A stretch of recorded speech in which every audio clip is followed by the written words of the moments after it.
yesterday's game happened, and I think everybody knows that whatever they drew up at the end of the game did not happen. Did not happen. Sophie Cunningham made an incredible read. The play wasn't great. And in the end, it is hilarious. Aaliyah Boston did a Thomas Bryant. If you guys don't remember, when LeBron James hit the shot to make him the all-time leading scorer. Caitlin Clark just put the entire league on notice. We're talking about a buzzer beater that didn't just close out a game. It announced that this version of the Indiana Fever is something different. The second that ball left her hands, you already knew it was good. There's a level of confidence Caitlin carries every time she steps on that floor, and it's not the kind you develop over time, it's the kind you showed up with. From the moment she arrived in Indiana, people questioned whether her college dominance would hold up, whether the pace of the pro game would expose her, whether the physicality of WNBA defenders would change her. Night after night, game winner after game winner, she answers every single one of those questions without opening her mouth. This isn't a rookie still figuring things out. This is a player who walked into the league and immediately started rewriting what the WNBA looks like to the rest of the world. Arenas are selling out. Ratings are at record highs. The conversation around women's basketball has never taken up this much space in the culture. And standing right at the center of all of that is number 22, pulling up from distances that most professionals wouldn't even practice from. None of what she does out there is accidental. That's preparation colliding with pressure, and Caitlin Clark doesn't shrink in pressure. She gravitates toward it. The bigger the moment, the sharper she gets. That's what separates truly generational players from everyone else, and Indiana is watching one do it in real time. But here's where it gets really interesting, because what followed that final buzzer wasn't your typical post-game celebration. There's a clear difference between a team celebrating a basketball win and a team actively putting something on display. What went down after that shot hit completely different. Players weren't just going through the normal winning motions, there was a purpose to it. The energy in that moment extended well past the relief of getting a W in the standings. When you actually pay attention to the body language, to who was gravitating toward who, to the intensity behind those reactions, this wasn't just a group of women celebrating a hard-fought victory. This was a group of women communicating something to anyone paying close enough attention. In the WNBA, so much of the real messaging happens away from the actual game. It happens on social media, in sideline interactions, in the way players choose to publicly show up for each other when the cameras are still rolling. Moments like this carry weight that goes far beyond the final score. And if you've been following this Indiana Fever situation closely, you already know exactly what that weight is connected to. And that brings us to the question that the entire basketball community is now sitting with. Did we just watch the Indiana Fever locker room draw a line in the sand against their own coaching staff? Because that's what people are saying. That's the conversation flooding every comment section, every sports forum, every group chat full of WNBA fans right now. This isn't just drama for the sake of drama. When players on a professional roster start visibly rallying around each other in ways that seem pointed and intentional, that usually means something is brewing beneath the surface that the front office and coaching staff can't ignore. The relationship between a locker room and its coaches is one of the most fragile dynamics in all of professional sports, and when Caitlin Clark is involved, when she's the gravitational center of everything happening with this franchise, every single move gets amplified tenfold. What might be a minor internal tension on any other team becomes a national storyline when your most important player is the most talked about athlete in women's sports. That's the reality Indiana is navigating right now, and it is anything but simple. A lot of people are taking the fact that they went rogue as almost like dissent against the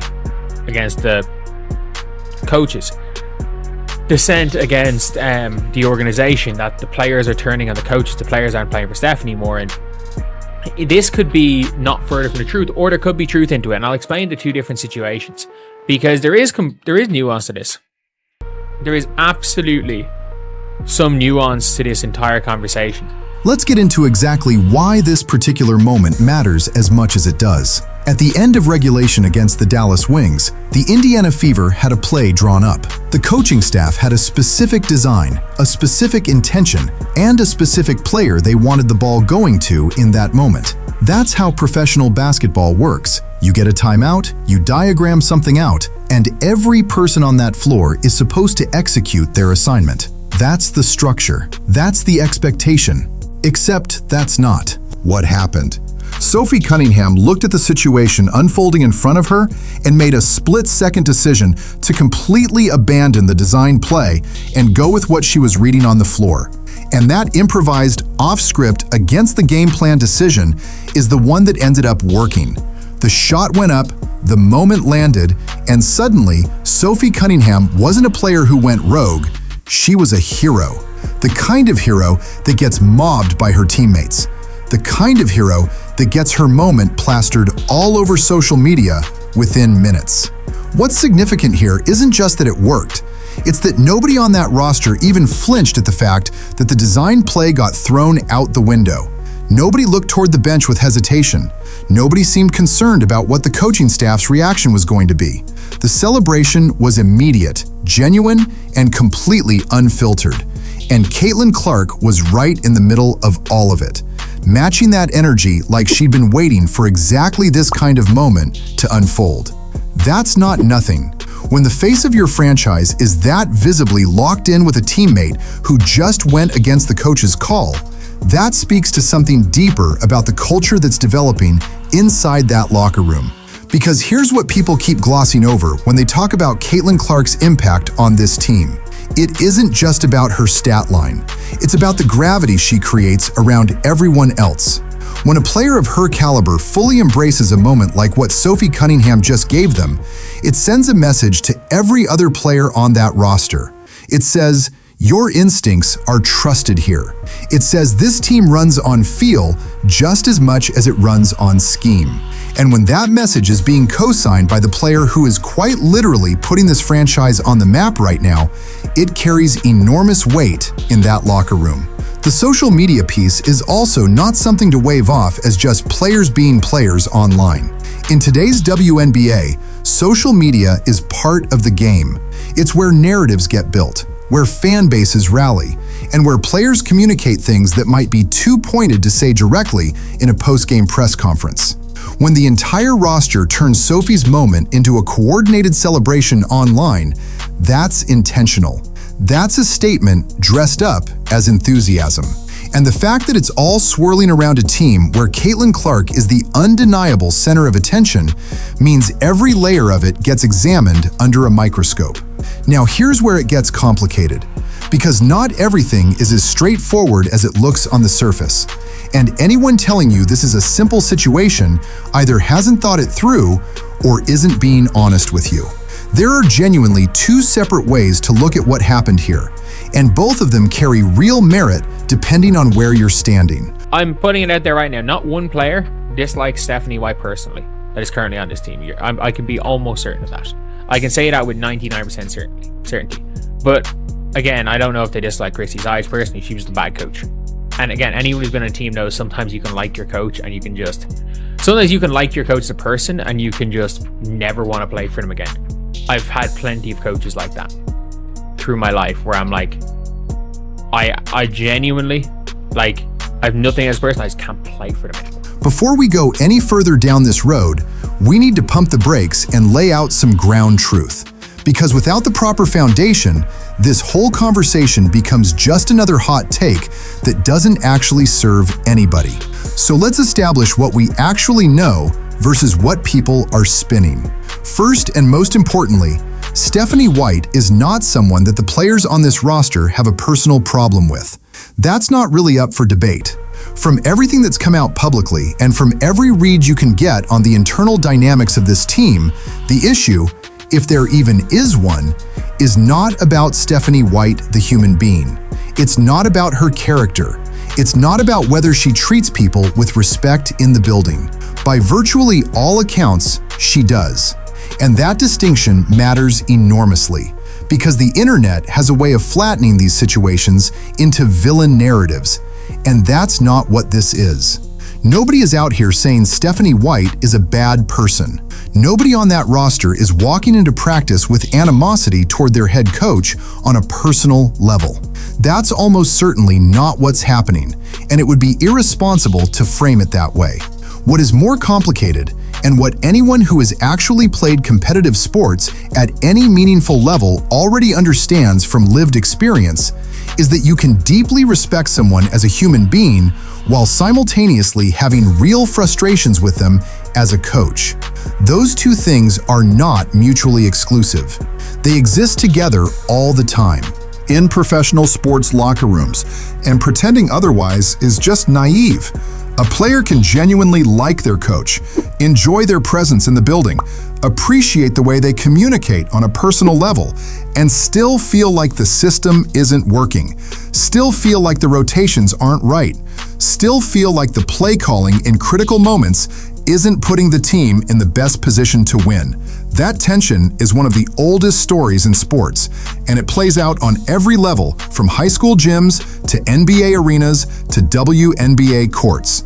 And when you're talking about a locker room that includes Caitlin Clark, a player who came into this league with an almost supernatural understanding of the game, a player who has seen what winning basketball looks like and knows what it feels like to operate within a system built specifically around her strengths, that tension has the potential to be amplified in ways that most coaching situations never have to deal with. Caitlin Clark is not just another talented player pushing back against a coach's system. She is the reason this franchise is relevant in a way it has never been before. She is the reason people are tuning in. She is the reason tickets are selling and cameras are showing up, and the national conversation keeps circling back to Indianapolis. That reality changes the power dynamic in ways that are genuinely unprecedented for a team like Indiana. And Stephanie White is navigating that whether she signed up for it or not. So when we're talking about friction, real or perceived, between this locker room and the coaching staff, we have to hold all of that context at the same time. It's not personal, but it is real. And the difference between those two things is exactly where this story lives. We don't know what exactly type of coach Stephanie White is because we're not behind closed doors. If Stephanie White is a coach that encourages players to, or that is going to encourage players to make reads, even if it's against a set play, which I don't believe she is, but again, I don't know this because I'm only judging based on what we've seen publicly, then this isn't going to cause anything. If it turns out that Stephanie White's one of those coaches, that's like, it's my way or no way. And people are saying, oh, Austin Kelly drew it up. Yes, but like, who hired Austin Kelly and gave him that like role? That's Stephanie White okaying it all. If it's a coach's way or no way, and there's tons of coaches like that, by the way. There's tons of good coaches that are like that. Here's where the conversation shifts into territory that a lot of people aren't equipped to have, because this isn't just about one broken play or one viral celebration. This goes straight to the heart of coaching philosophy. And there are genuinely two schools of thought in basketball that have both produced championships and both produced disasters depending on execution. There is a very real and very legitimate style of coaching that operates on total system commitment. No freelancing, no improvisation, no individual reads that deviate from the called play, regardless of what the defense is giving you. The coach sees the game from a higher vantage point, designs the system with all 5 players in mind, and demands that every single person on the floor trusts that structure completely, even when their instincts are screaming something different at them in the moment. And the reason that philosophy exists isn't because those coaches are control freaks or because they don't trust their players' basketball IQ. The reason it exists is actually deeply logical when you break it down. There's a story that circulates in basketball circles about a coach at a preseason camp who pulled a player aside after he made a decision mid-play that was technically the right basketball read. The defense gave him something and he took it, but it wasn't what was called. And the coach sat him down and walked him through exactly why that was still a problem. He told that player that he understood the decision made sense in isolation. He told him the read was good. But then he explained that the moment one player starts operating on their own instincts instead of the called play, the other 4 people on the floor are running something completely different. They're executing the actual design. They're setting screens for a play that's no longer happening. They're cutting to spaces that are now occupied. The whole system breaks down, Not because one person made a bad decision, but because one person made a different decision. And that's the distinction that separates system basketball from instinct basketball at the highest level. That philosophy has a championship pedigree you cannot argue with. Greg Popovich built one of the most decorated dynasties in NBA history on exactly that foundation. The San Antonio system was so deeply ingrained that players who came from completely different backgrounds and completely different styles of play transformed themselves to fit it, and they won because of it. Phil Jackson's triangle offense operated on the same principle.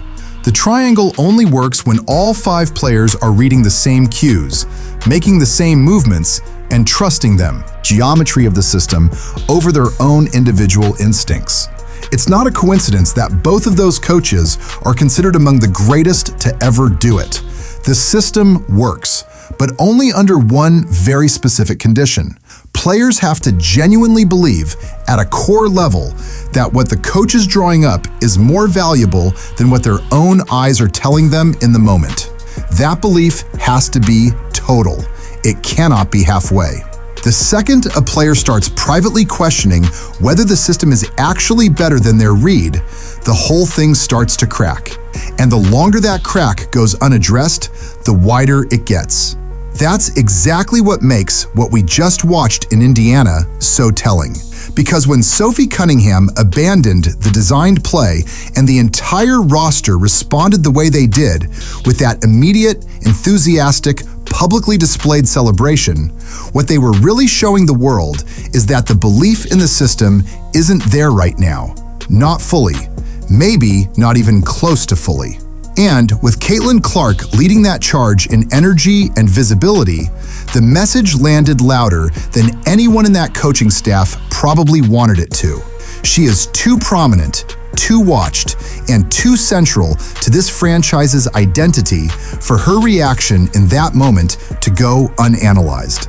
When the most important player on your roster is that visibly energized by a teammate going off script, it raises a question that Stephanie White and her entire staff are going to have to answer, not for the media, but for themselves. He was like, look, I know, I was trying to explain, I was like, look, what you did was right, but that's not the point. He's like, it's literally, if people just start going rogue and making reads, the offense that he wanted to run didn't work. And it was like, it's as long as everybody is making reads, he's like, if you do this, then 4 other people have to be on the same page, and that's not the case. There are coaches that have different philosophies. There are really good coaches that have different philosophies. Again, I play with some unbelievable coaches that have the philosophy of it's my way or no way. Now put yourself in Stephanie White's shoes for a second, because her situation is genuinely one of the more complicated positions any coach in the WNBA has been in recently, and it doesn't get nearly enough nuanced discussion. She didn't walk into Indiana with some cold, authoritarian reputation. That's not who she is, and that's not how she was received when she took this job. Stephanie White built her name in this league as someone players want to play for, someone who invests in relationships, someone who makes players feel seen as human beings first and athletes second. That relational quality is real. It's documented, and it's genuinely why people around the league have respected her as a coach. She has a warmth to her coaching identity that a lot of people in her position simply don't have. And that's not a small thing when you're trying to build trust inside a professional locker room. But here's where the complexity lives. Because Stephanie White also came into Indiana with a vision, a structured offensive vision. A system that has specific rules, specific spacing principles, specific reads that she wants executed the way she diagrams them. And on paper, there is absolutely nothing wrong with that. Having a defined offensive identity is what separates organized professional basketball from 5 people just improvising on a court together. The problem isn't that she has a system. The problem is what happens when that system meets real game results and the numbers don't cooperate. Because you can sell a roster on a philosophy when things are clicking.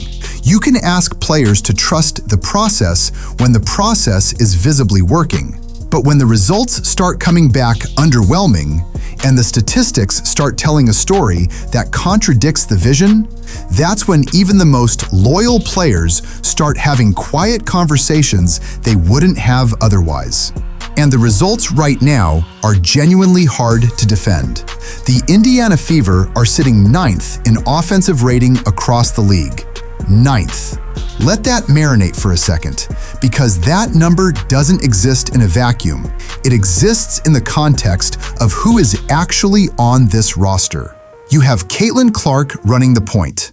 Caitlin Clark, the player who single-handedly shifted the cultural footprint of women's basketball, who averaged numbers in college that nobody had ever seen before, who came into the WNBA and immediately proved that her game translated.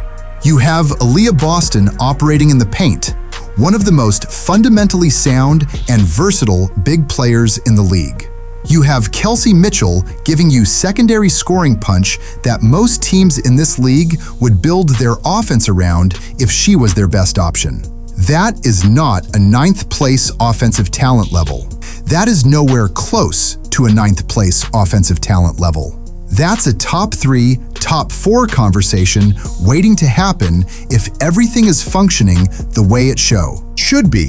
When that kind of gap opens up between the talent on paper and the production on the floor, there is only one place the questions eventually land, and that's on the system and the people designing it. Players at this level are sophisticated. Caitlin Clark is one of the most basketball-intelligent players the sport has ever produced. She sees the floor at a level that very few people in the history of the game have been able to match. When someone with that kind of vision is operating inside a structure that's producing 9th place offensive efficiency, you better believe she feels it every single possession. She knows when a play design is putting her in a worse position than where her instincts would take her. She knows when the spacing is off. She knows when the reads being called from the sideline aren't matching what the defense is actually giving. And the more that disconnect persists, the harder it becomes for any player, let alone the most watched player in women's sports, to fully commit to the called play over what her own eyes are telling her. That erosion of trust in the system isn't a character flaw. It's a natural human response to evidence. And right now, the evidence is sitting at 9th place. Caitlin Clark, I'd say, is not expecting to be subbed out of this possession. At this stage, Caitlin Clark is locking in, thinking, fuck this, I gotta get a stop. Like, she didn't miss a high five. Like, I don't think there's anything in this. People are looking too far into this. But from a team perspective, in one of the high points of the season, if all of a sudden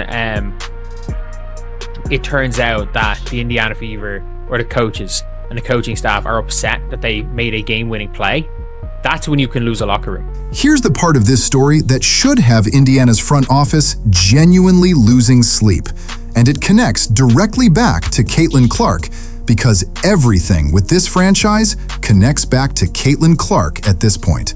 That's just the reality of what she's built here. But buried underneath all the highlight plays and the record-breaking moments and the sold-out arenas is a detail that reveals something deeply uncomfortable about how this team is being managed. Justin Pard has not played a single minute this season. Not one. 0. And before you shrug that off as a roster decision that doesn't involve Caitlin Clark, think about what it means for the environment she has to compete in every single day. Caitlin Clark did not come to Indiana to be part of a poorly managed situation. She came here to win. She came here to build something. She came here because this was the opportunity in front of her, and from day one, she poured everything she had into making this franchise matter on a national level. And she succeeded at that in ways that exceeded even the most optimistic projections. Arenas that used to be half full are now packed. Broadcasts that used to be afterthoughts are now appointment television. The Indiana Fever went from a franchise people acknowledged existed to a franchise people genuinely follow, debate, and invest in emotionally. Caitlin Clark did that. She carried that on her back and she made it look natural.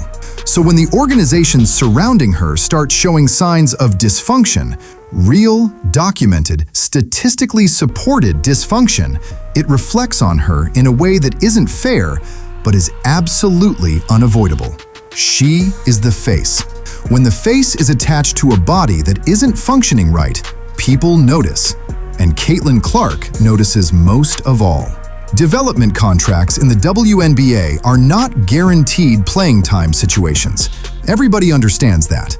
When you sign a player to that kind of deal, the expectation on both sides is that minutes are earned, not handed over. But here's what makes this particular situation impossible to explain away with standard roster logic. Every single other player currently on a development contract in this league has gotten on the floor at some point this season. Every one of them. Even in the lowest leverage situations, even in blowouts where the game was decided before halftime, those players have seen real minutes.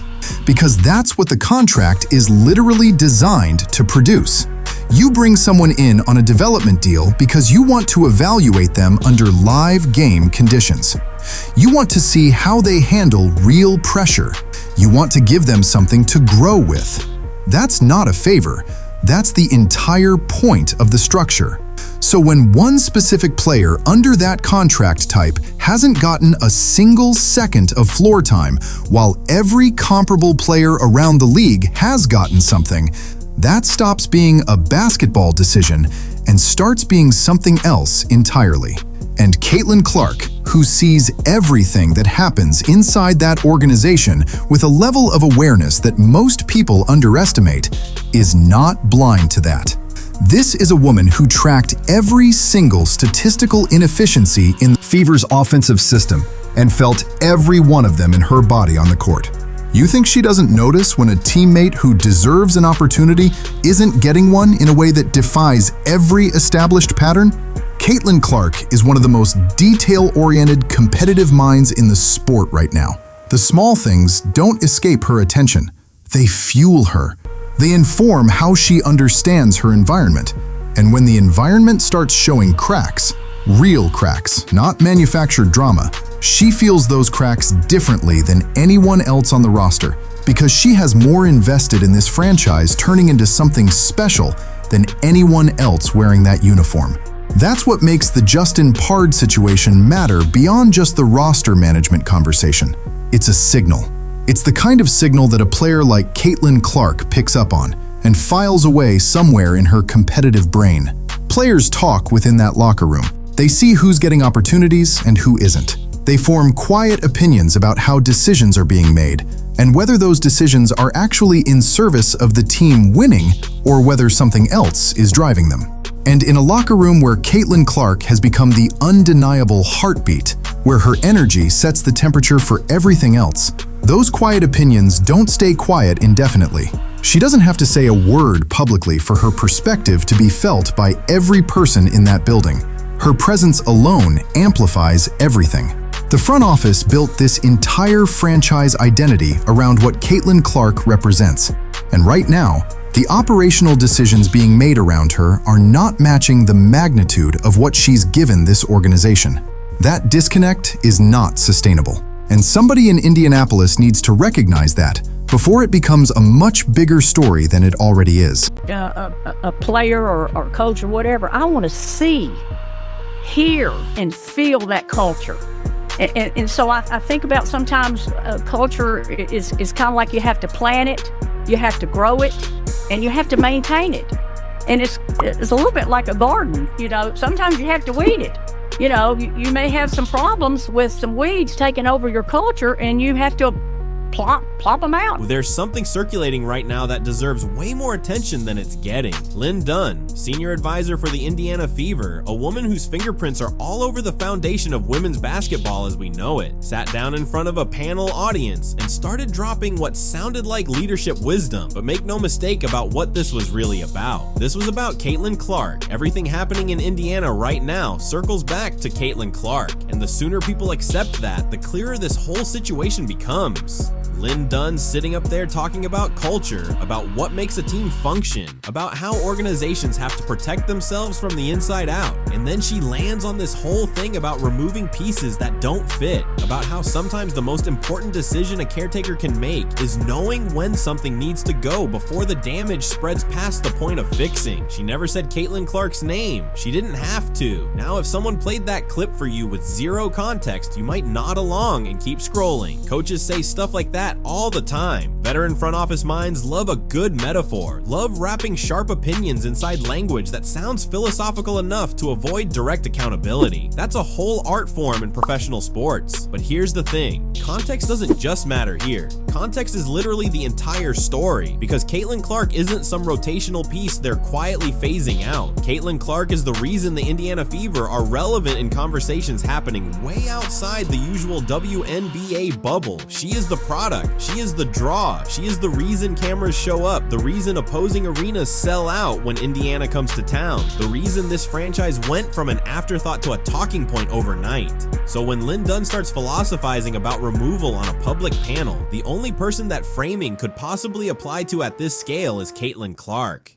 What's been building in Indiana isn't organic drama. It's not locker room gossip that accidentally found its way out into the open. This is architecture. This is a structured, deliberate narrative being assembled piece by piece in real time, out in the open. Then Caitlin Clark is the one it's being built around. Somebody drew up a plan, and right now you're watching it get constructed brick by brick, using language that gives everyone involved just enough plausible deniability to act caught off guard when the move finally lands. The metaphors are intentional. The timing of Lynn Dunn appearing on panels to talk about this right now is intentional. Every word is a breadcrumb pointing straight at Caitlin Clark, laid out carefully enough that when the actual announcement drops, the audience has already been conditioned to receive it. And that's what makes this so uncomfortable to sit with, because Caitlin Clark hasn't done anything to deserve being the subject of a quiet smear campaign dressed up in coaching philosophy. What Caitlin Clark has done is show up and completely transform the financial and cultural reality of a league that spent decades fighting for the bare minimum of mainstream attention.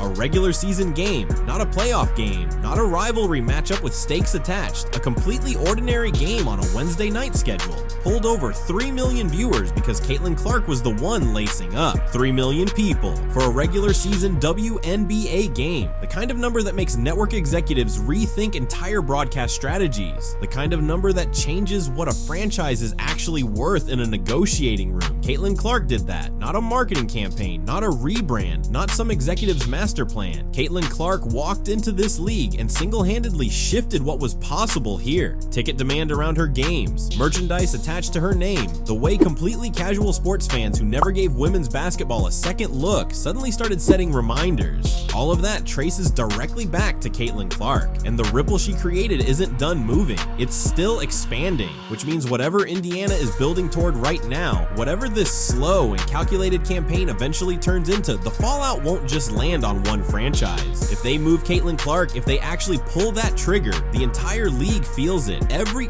front office, every broadcast deal, every conversation about where the WNBA goes from here, all of it gets complicated the moment Caitlin Clark isn't where the audience expects her to be. Cut a player because they don't fit into your culture that you've created, and it all goes back to behavior.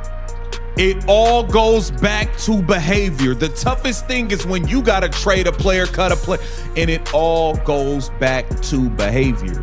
What did Dan Dockett say about Caitlin Clark? Oh, she's a DICK. Stop being a DICK.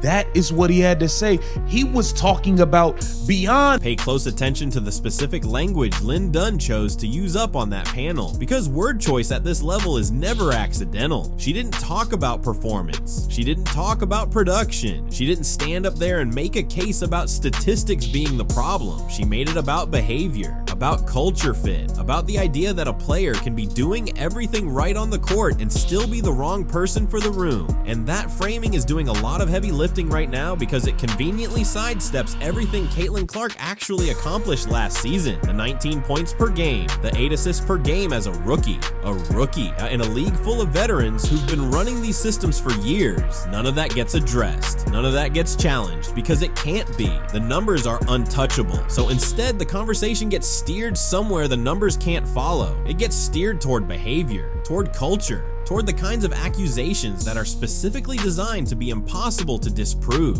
And then, 3 days before Lynn Dunn even sat down on that panel, Dan Dakich went on a podcast and started going in on Caitlin Clark. Not her shooting percentage, not her defensive positioning, her personality. He called her difficult, said she's a problem in that locker room, went after the way she interacts with referees, the way she carries herself, questioned her shot selection as if that was somehow a character flaw rather than a basketball decision that every elite scorer in the history of the sport has had argued about them at some point. He even reached for a word, starting with the letter D, and it wasn't difficult. That was specifically chosen to undercut her in a way that had nothing to do with basketball. Nothing. That was personal. That was deliberate, and that was the first brick in the wall. Now think about the timing of that. Really sit with it. Dan Dakich goes on a podcast and takes shots at Caitlin Clark's character. 3 days later, Lynn Dunn, the senior advisor of the franchise Caitlin Clark plays for, is on a public panel talking about how sometimes you have to let a player go because they don't fit the culture, and it comes down to behavior, not ability, behavior. You want to tell me those two things happening in the same week, aimed at the same person, using the exact same framing, is a coincidence? That's not a coincidence. That's a rollout. That's two parts of the same message being delivered through two different messengers so that neither one of them has to carry the full weight of what's actually being said. This is what a coordinated narrative looks like when it's still in the early stages. They're not ready to make the move yet, so instead they're running the pre-campaign, softening the audience, getting people used to the idea that maybe, just maybe, Caitlin Clark is the problem.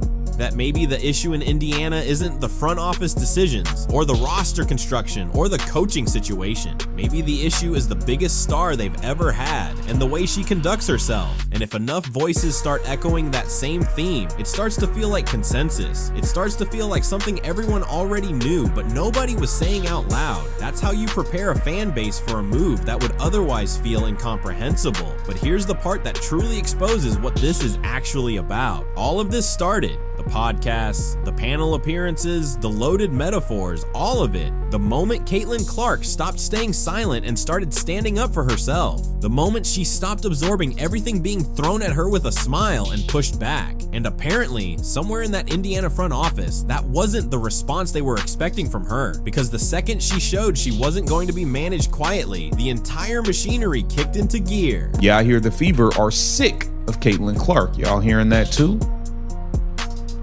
It's not coming out of nowhere. So think about this. Lynn Dunn joins this panel, right? That nobody even knows where this channel is for real. She joins this panel and is talking about getting rid of a player amid in behavioral issues and things like that. The Indiana Fever aren't built for Caitlin. And then it got louder, because it wasn't just Lynn Dunn on a panel and Dan Dakich on a podcast anymore. The circle started expanding, and that expansion is exactly what tells you this thing has real organizational backing behind it. Michael Thompson, NBA champion, father of Klay Thompson, a man whose entire professional footprint lives inside the men's game, jumped on his radio show and started talking about Caitlin Clark and the Indiana Fever. Not because someone asked him to break down her pick and roll execution. Not because someone pitched him a segment about rookie development in the WNBA. He came with it unprompted, and he came with specifics. Said he's hearing from multiple people inside that organization that the Fever are done, not frustrated, not in a rough patch, done. That the relationship between Caitlin Clark and that front office has deteriorated past the point where anyone inside believes it can be repaired. That Stephanie White's system and the way Caitlin Clark plays basketball are fundamentally incompatible, and that Indiana has already started thinking about what life looks like on the other side of that. Now let's slow down on who Michael Thompson is in this context, because that part matters just as much as what he actually said.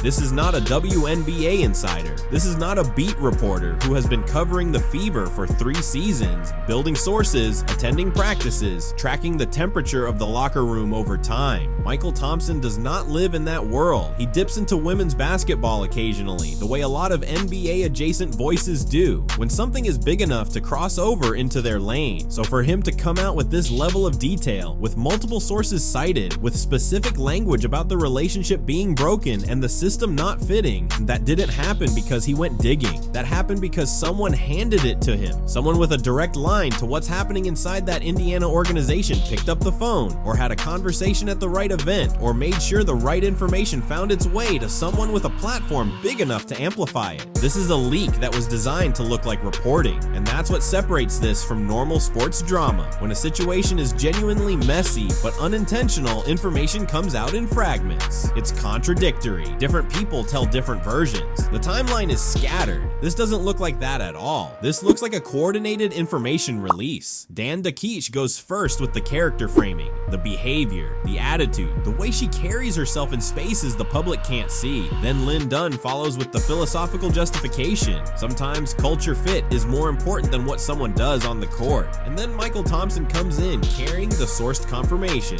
Multiple people inside the building. The relationship is broken. They want out. That is a 3-part message. Introduction, context, confirmation, delivered across different platforms, through different voices, spaced out just enough to feel organic while actually functioning like a press release. And here's the part that should genuinely disturb anyone paying attention. This entire infrastructure is being built specifically to make trading Caitlin Clark feel survivable to the public, because the people running this know exactly what they're sitting on. They know that Caitlin Clark isn't just a good basketball player who draws a solid crowd. She is the single most transformative figure this league has seen in a generation. They know what the numbers look like. They know what the arenas look like when she walks into them. They know what their own franchise looked like before she got there versus what it looks like now. So they also know that if they move her without any groundwork laid, the backlash doesn't just come from fans online. It comes from sponsors, it comes from broadcast partners, it comes from the league office, it comes from every corner of the sports world that has been pointing at Caitlin Clark as proof that the WNBA's moment has finally arrived. The only way to survive that reaction is to get ahead of it, to spend weeks building a story where Indiana tried everything, gave it every chance, but ultimately the culture just wasn't salvageable, to make it sound like they had no other option. That's what all of this is. It's not tea, it's not drama, it's damage control being written in advance, and Caitlin Clark is the one being set up to take the blame for a decision that was made in a conference room without her. I don't think this is a coincidence that you got Michael Thompson saying what he's saying, you got Lynn Dunn saying what she's saying, you got Corey Close, who might be done and tired of the college recruiting in NIL. She might be looking for a WNBA job, and it might come with the LA Sparks when Caitlin Clark arrives. Now there's another name that needs to be added to this picture, because this thing keeps growing the more you look at it. Corey Close, head coach at UCLA, national championship on her resume, and someone who has worked directly with Caitlin Clark during USA basketball summers, recently sat down on a panel and started dissecting Caitlin Clark's game in a very particular way. She got into the defensive side of Clark's play. She talked about how Clark's confidence, which everyone acknowledges is one of the core reasons she's as good as she is, can occasionally tip over into a liability when she leans on it in situations that don't call for it. And she packaged all of this in the kind of measured, analytical tone that makes it easy to receive as objective basketball evaluation from someone with real credentials. On paper, that's exactly what it looks like. A respected coach who has been in elite spaces for a long time, offering a nuanced take on a player she's had direct experience with. Nothing inflammatory, nothing you could easily push back against. But pull the camera back a little bit and everything about that panel appearance starts to look different, because Corey Close isn't operating in a vacuum right now. College basketball in the NIL era has fundamentally restructured itself around money and movement in ways that have made life genuinely difficult for coaches who came up learning a completely different version of the game.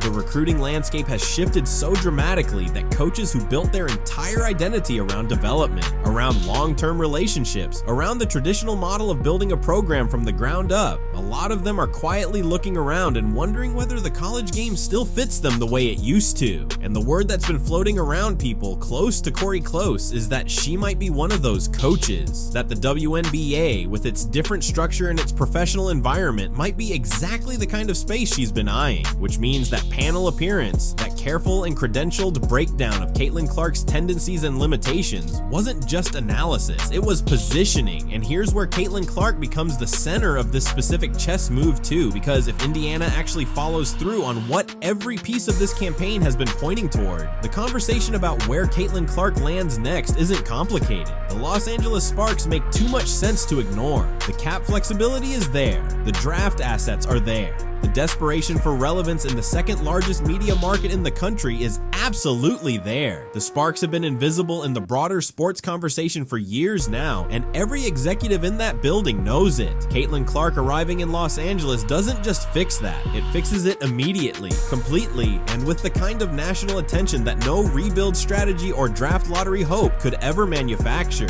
She would make the Sparks matter overnight in a city full of professional sports franchises competing for the same shrinking pool of casual fan attention. So now look at what Cori Close did through that lens. She went on a panel and demonstrated publicly and on record that she understands Caitlin Clark's game deeply enough to identify its edges, that she's not intimidated by the magnitude of who Caitlin Clark is right now, that she has the professional history with her to build something real, and the coaching intelligence to address the areas where Caitlin Clark hasn't yet reached her ceiling. That is not a basketball breakdown, that is a resume submission. That is a coach telling every front office with ears, and specifically the one in Los Angeles, that she is the person who can step in, manage the personality, develop the weaknesses, and unlock whatever version of Caitlin Clark the world hasn't fully seen yet. It's calculated, it's professionally savvy, and in the context of everything else swirling around Caitlin Clark right now, it fits into this broader pattern with uncomfortable precision, because that's what's so striking about all of this when you lay it out flat. Every single person who has publicly weighed in on Caitlin Clark over the past few weeks has had some kind of angle running underneath the surface. Not one of these voices is purely disinterested. Dan Dakich needed the attention. Lynn Dunn is protecting the organizational narrative. Michael Thompson was handed information someone wanted distributed. And Cori Close is lobbying for a job that doesn't exist yet but might very soon, and with Caitlin Clark as the centerpiece of the opportunity. And none of them are saying Caitlin Clark's name with anything resembling honesty about what their real motivation is. They're all using her, all building something off of her name and her profile, while simultaneously framing her as the problem. That's the part that needs to be said out loud. Caitlin Clark is being used as a tool by every single person in this conversation, while being publicly positioned as the liability. If that doesn't tell you everything about how this league and the people orbiting it actually operate, nothing will. Man, Lynn Dunn can't stop. Lynn Dunn is out in the public planting the seeds that she's trading Caitlin Clark. Caitlin Clark 100% will get traded away from the Indiana Fever before Stephanie White gets moved. That is what Lynn Dunn is going out and doing. Lynn Dunn did an interview where she joined a panel, and my, oh my, this is big news. Here's what nobody in that Indiana front office has actually thought all the way through. Caitlin Clark is not a commodity that gets quietly reassigned and then fades into whatever new market absorbs her. She doesn't work that way. The audience she built doesn't work that way. The people who started watching women's basketball for the first time in their lives because of her aren't attached to a franchise or a jersey color. They're attached to her specifically. They follow Caitlin Clark the way people followed players before the era of corporate brand loyalty took over sports entirely. That kind of connection is personal, it's direct, and it travels. So every calculation Indiana thinks they're making right now has a variable in it that their spreadsheets aren't accounting for. What happens to Fever ticket sales the morning after a trade gets announced? What happens to their local broadcast numbers, their merchandise revenue, the energy in that building on a Tuesday night when the team they spent 3 weeks constructing a narrative around is suddenly running a different point guard out there? Those aren't hypothetical questions with comfortable answers. Those are the actual consequences sitting on the other side of this decision, and the people engineering this campaign have been so focused on making the move feel justifiable that they haven't spent nearly enough time thinking about what Indiana looks like on the other side of it. And Caitlin Clark hasn't said a word publicly about any of this. Not one word. She hasn't addressed the podcast comments. She hasn't responded to the panel appearances. She hasn't put anything on social media that acknowledges this entire structure being built around her name. And that silence is being misread by the people running this campaign as passivity, as someone who can be managed, as a situation that can be controlled. But anyone who has watched Caitlin Clark for more than 20 minutes on the court, in interviews, in the competitive environments she's been thriving in since she was a teenager, knows that her silence is never really silence. It's patience. It's someone who understands that the most powerful response to a coordinated attack is to let the people running it fully expose themselves before you say anything at all. Because the thing about campaigns like this one is that they only work if the target cooperates with the framing. If Caitlin Clark reacts emotionally, they point to the reaction as proof of the behavior problem they invented. If she responds publicly, they use her words to fuel the next phase of the rollout. The only move that actually disrupts it is the one she appears to be making, which is to exist, to perform, to continue being the person those 3 million viewers showed up to watch, and to let everyone who built this thing carry the weight of what they built when it eventually collapses under its own contradictions. And it will collapse. Because the foundation of this entire narrative is the idea that Caitlin Clark is somehow a problem that needs to be solved, and that premise falls apart the moment you measure it against anything real, against the attendance numbers, against the broadcast ratings, against the sponsorship conversations that are happening at a completely different level than they were 2 years ago, against the simple observable fact that every arena she walks into, home or away, treats it like an event. You cannot build a sustainable case that someone is a cultural cancer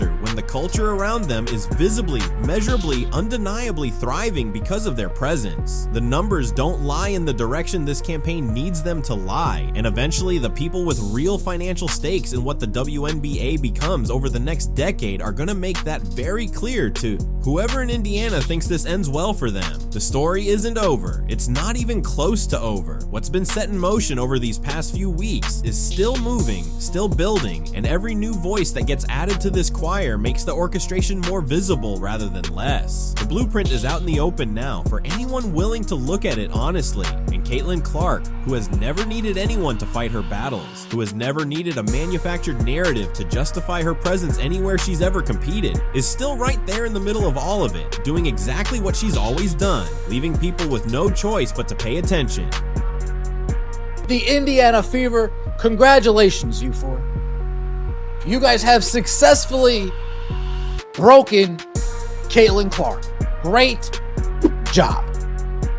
You guys have tried your damnedest to turn her into Caitlin Clark is a once-in-a-generation player, not the kind of thing people say loosely, the kind of thing you can actually prove. The same way Magic Johnson made you rethink what a point guard could be, the same way Michael Jordan made scoring look like an art form, the same way LeBron James walked into a league and immediately made it his. Caitlin Clark carries that same energy, that same gravitational pull, except she's doing it in women's basketball right now, and somehow the people closest to her are the biggest obstacle standing between her and her full potential. She is not a typical player. She never has been. From 30, sometimes 35 feet out, she can make a defense completely unravel. That's not hype. That's physics. Defenders have to sprint out to her well beyond the arc, and the second they do, the entire floor opens up. Teammates who wouldn't normally see daylight are suddenly wide open. Lanes that were locked shut are suddenly there for the taking. She doesn't just make plays happen, she makes the court reshape itself around her presence. That is a gift that cannot be coached into someone. Either you're built like that, or you're not. Caitlin Clark is absolutely built like that. So why is Indiana Fever's coaching staff, Stephanie White, Kelly Krauskopf, Amber Cox, and even her own representation through Clutch Sports Group, running systems that barely use that? Post-entry sets, funneling everything into the paint while she's standing on the perimeter waiting. Caitlin Clark, someone who can crack a defense wide open without even touching the ball, being treated like a spot-up option. It's the kind of decision that makes you stop and stare. The talent is undeniable. The impact is right there. Someone just keeps choosing to look away from it. get rid of those four and you get rid of your stooge of an agent, Aaron Kane,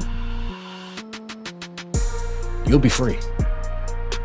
And I know we don't want her to go the LeBron route, but at this point, you need to get rid of Aaron Kane and you need to call Rich Paul immediately. Take a look at who Indiana Fever is actually trying to build this post-heavy system around. Monique Billings is barely cracking 10 minutes a night. 10 minutes. That's a bench contributor, not a focal point. And Aaliyah Boston, a genuinely talented, real future ahead of her, is still working on finishing through contact at the rim with any kind of reliability. She's not there yet, but even setting that aside, centering your entire offensive identity through the post while Caitlin Clark is standing on the wing doesn't just waste her, it hands every opposing defense exactly what they're hoping for.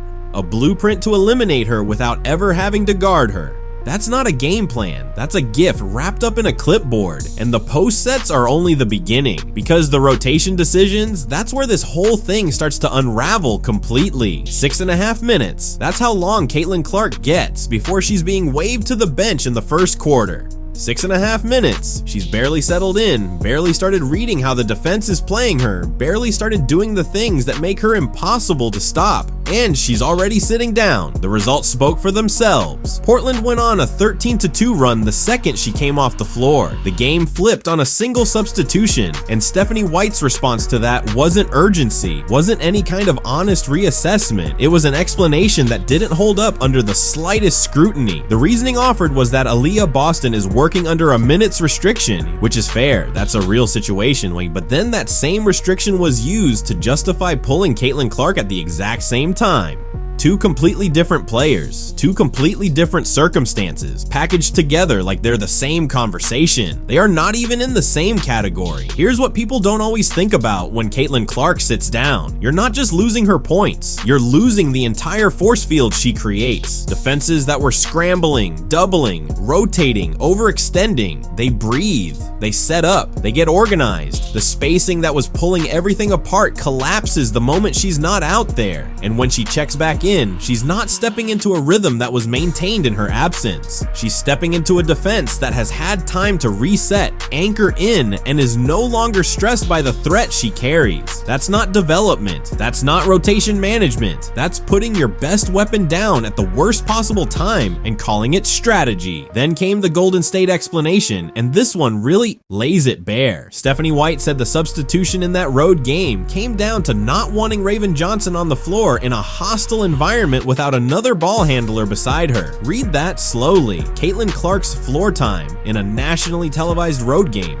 was cut because the coaching staff was worried about a role player's comfort level in a loud arena. That was the reasoning. That was what they offered. But the deeper problem isn't even the one bad decision. It's what that reasoning reveals about how this organization thinks. They are choosing protection over everything else, and protection is exactly the wrong instinct when you're trying to build something real around a player like Caitlin Clark. The greats were never handled with that kind of caution. Magic Johnson, Michael Jordan, LeBron James, they got thrown directly into the fire. Hostile crowds, elite defenses, high stakes moments before they were ready. That pressure didn't break them, it built them. It sharpened them into exactly what they became. Keeping Caitlin Clark comfortable is not developing her, it's delaying her. It quietly signals that the organization doesn't fully believe she can handle what's coming. And what's coming? The playoff floors, the championship pressure, the arenas that will be louder and meaner than anything she's faced, will not slow down and wait for Indiana Fever to decide she's prepared. The game doesn't work like that. Now think about what all of this is doing to her mentally. Caitlin Clark is the most recognized player in this sport right now. She moved the needle on women's basketball in ways that hadn't happened before. She walked into her professional career carrying that weight, that expectation, that responsibility, and every single time she starts to find her groove, starts to feel the game open up the way it does when she's at her best, she gets pulled.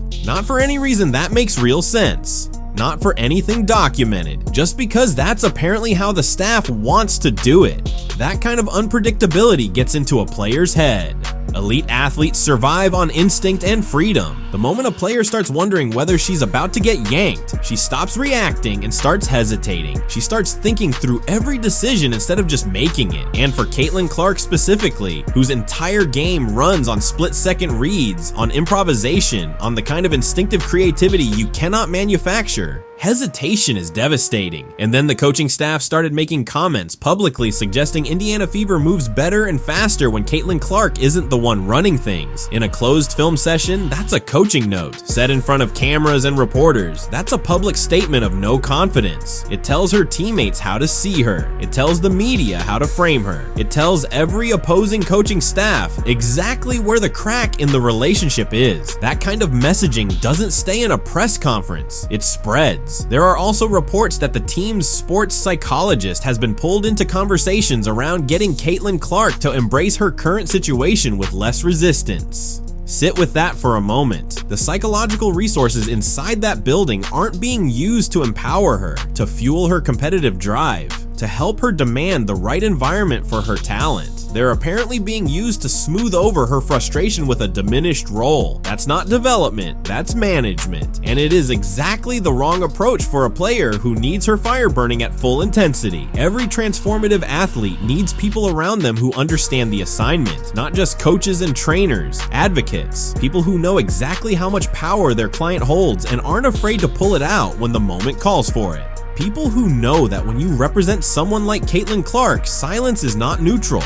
Silence is always a loss. And right now, the silence coming from her representation under Erin Kane has been impossible to ignore. Hit pieces circulating through outlets like USA Today framing her situation as a player issue rather than a systemic coaching failure, and nothing from her camp to push back on that narrative. No coordinated response, no public repositioning, no behind-the-scenes pressure on the organization to rethink how they're handling the player responsible for most of their revenue and all of their visibility. Compare that to how an agency like Clutch Sports Group operates when Rich Paul has a client being publicly undermined. That response is already moving before the story even finishes spreading. Media relationships get activated, the counter narrative starts taking shape, and the organization gets reminded quietly but clearly exactly what they stand to lose if they keep going down a road that works against the person their entire business depends on. Here's the part that nobody wants to sit down and actually say out loud. Caitlin Clark is not just good for the Indiana Fever. She is not just good for women's basketball. She is genuinely, measurably, historically good for the entire sports landscape right now. And the WNBA as a business should be treating her accordingly. The ratings don't lie. The ticket numbers don't lie. The jersey sales don't lie. Arenas that were half empty 2 years ago are now selling out weeks in advance specifically because people want to see her play.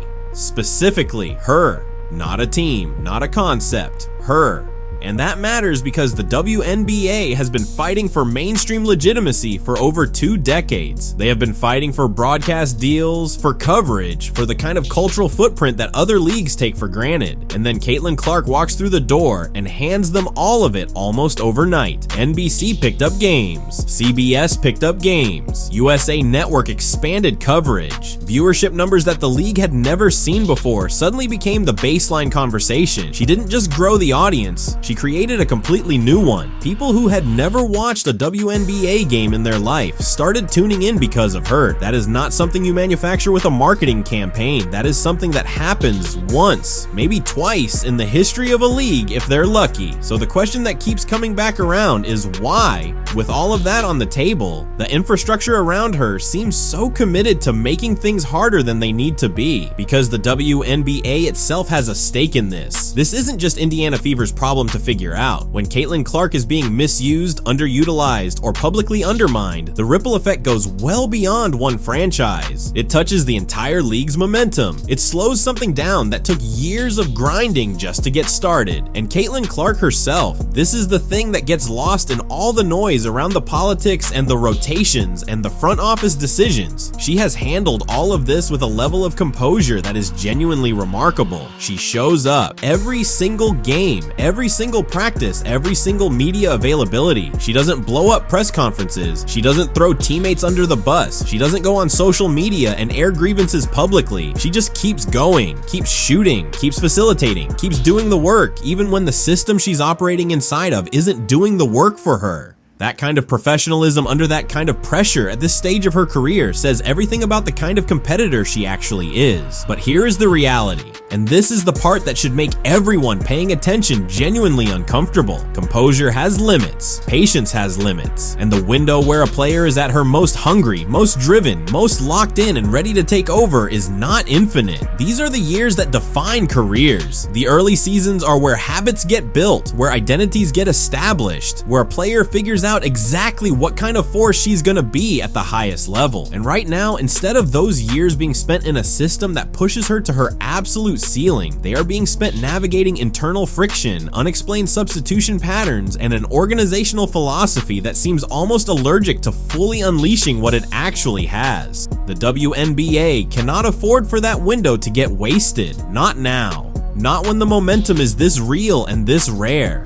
Because the truth is that stars like Caitlin Clark do not come around on a schedule. You do not get to place an order for the next one. She arrived at a specific moment in a specific cultural climate, carrying a specific kind of energy that connected with people in a way that goes beyond basketball. That combination is not repeatable on demand. And every game that goes by where she is not operating at full capacity, every rotation decision that chips away at her rhythm, every public comment that quietly works against her credibility, all of it is time that does not come back. What she is capable of when everything is actually working, when the offense is built around her range, when the system trusts her reads, when she's got real minutes and real freedom to operate, is something that this league has not seen before. Not at this scale, not with this kind of reach into the broader sports conversation and the people who understand what's actually at stake here, not just for Indiana, but for the entire league, need to be asking much louder questions about whether the current setup is built to let that happen, because right now it isn't. And the longer that stays true, the more of something genuinely historic gets left on the table.